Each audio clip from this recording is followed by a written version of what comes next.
Hi, I'm with Phil Bater, Mangotsfield manager, and I suppose I ought to start off by saying welcome back to the club. It's been a while. It has been a while, yeah. Yeah.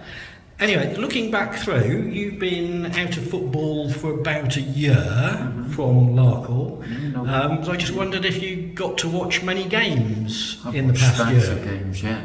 You have? Yeah, I love non-league football. I watch at least one game a week. Always have done. Yeah, always watch it. I wouldn't go down the Rovers or anything like that, but I would go and watch a non-league game, definitely. Fair enough. And when it comes to, I don't know if you had a chance to sort of like reflect back during your time off, have you come up with any new ideas with what you want to do? Yeah, you've got to management-wise move. or Yeah, you're just training-wise? watching games. Yeah, of course you have. You know, but fundamentally, mind the game haven't changed. You still got to score goals. You got to get crosses. You got to get free kicks. You got to get goal kicks, penalties. You know that the game hasn't changed. You know, and you know, everybody wants to play like Man City, but if you haven't got John Stones, Walker, and 5 other players at the back who do that, who want to play out and what have you, and don't forget where we are now, we're in the Hellenic League, so, you know, it does cause some challenges, I'm afraid. Okay, so looking forward then, for the remainder of the season, you've obviously got targets, but do you treat the rest of the season in like, say, 10 game chunks? I always go in 5 block games, just 5 block games, see where we are, and then I reach out. I think if you do 10, you can be out of it, especially when I've come in, there's only 20 games to go or something like that, 25 games to go. If I did every 10 games, that means I'll only have 2 more reviews to have a look at, whereas if I do it in 5 block increments, I actually know we can change something or we need to change something.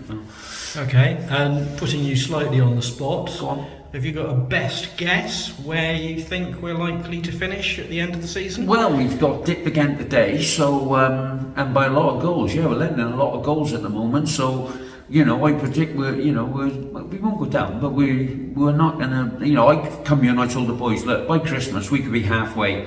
You know, that was my idea. I thought, yeah, we're more than capable of getting halfway.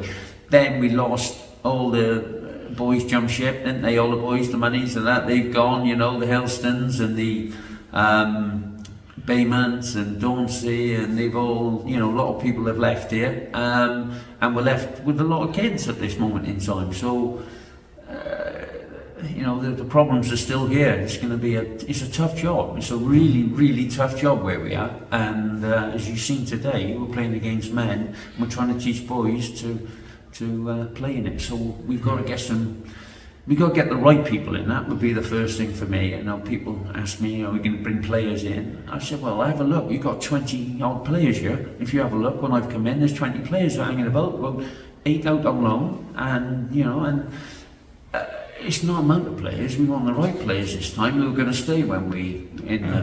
Which sort of leads me on to the next question. Yeah. Do you have, in terms of the number of players that we've got and everything, do you have a preferred style of play, or do you adapt depending? Well, we've changed it today. We've gone to 3, and we look much better at the back with the 3, to be honest. But that was more our desperation than anything, because we were letting in goals, and we have done. It's not so much we're letting in goals. We let in 1 goal, we're letting 3, and the game's gone. And this is, they do get their head down. Kids do get their head down. You know, you let in one mistake and they make 3 straight away, and it puts you under a lot of pressure. And that's the first thing we got to stop, is getting, once you're 1-0 down, say, right, we're not going to go 2 down, 3 down. Keep ourselves in the game, keep yourself in the fight, and we might just add. And today, played okay second half. You know, we had 3 chances, scored 2, and, you know, we could have, you know, not won the game, never going to win the game, but made a game of it, which we didn't do in the first half. Yeah, I think that's fair enough.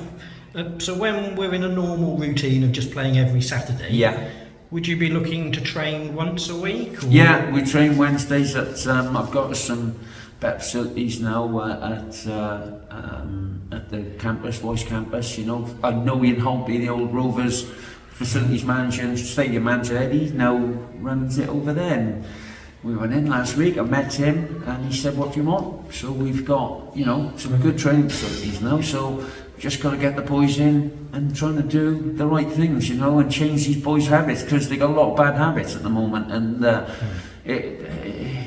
as young boys do. They're brought up in academies and they want to play the beautiful game, but then you come up against a side like today who are going to turn you and win every second ball and bully you. And and the boys who adapt quickly will stay, and the ones who can't will go. Okay, coming on to the game then. Yeah. How do you approach planning a game? Or do you worry about the opposition? Or? I know enough people in the game. This is a new league to me, so a lot of the teams, other than the Bristol teams and Bath teams, are new to me, like these today. But I know enough people. Paul Collicott, who's at Bishop Cleaver, won the league last year, won this league last year. Just gives me a rundown on every team we play, so we know exactly what is going on, and then we adapt that to. Normally we would adapt. If we were a side that had done all its signings, and we should have done by the summer, we should have the same team now. They've been together. We should have 16 players, 17 players who all know their jobs. We know the first team really. We know the subs and everything.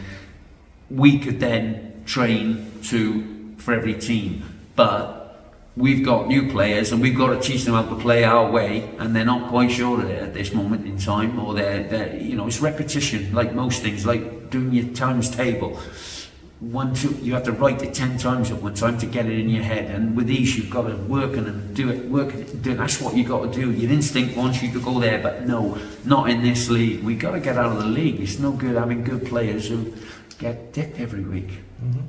Okay, looking at a particular member of the team, the team captain.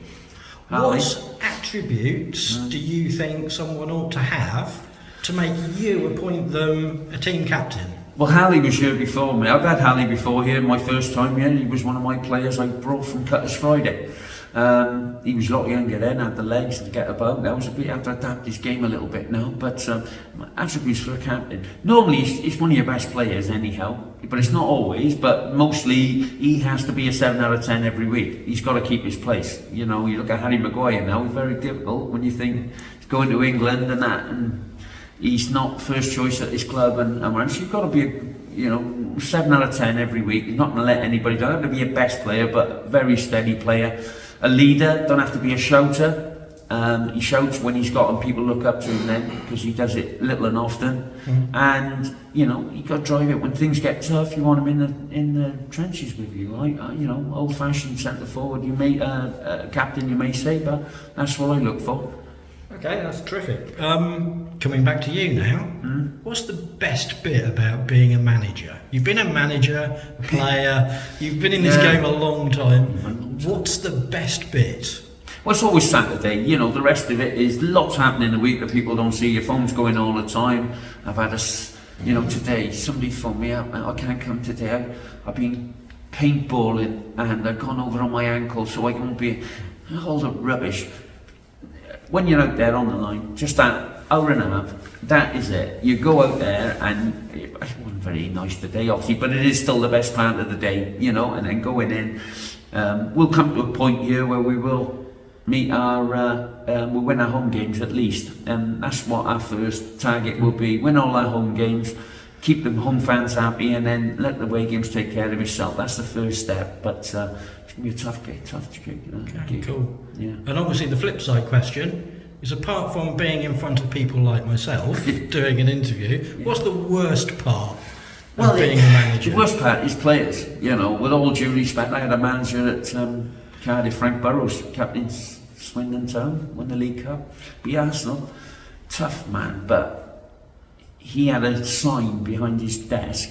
All players and began with B, huge sign. So whenever you went in there, you used to look at this sign and you say, "Oh, players! Oh my God!"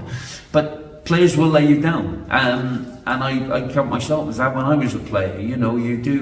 You're quite selfish. You'll go for the money. If somebody offers you £5 more, you can't make today, and you can't blame them at this level, because they're they're working. It's hard. Their family comes first above everything. Their job comes second, and we have a third thingy.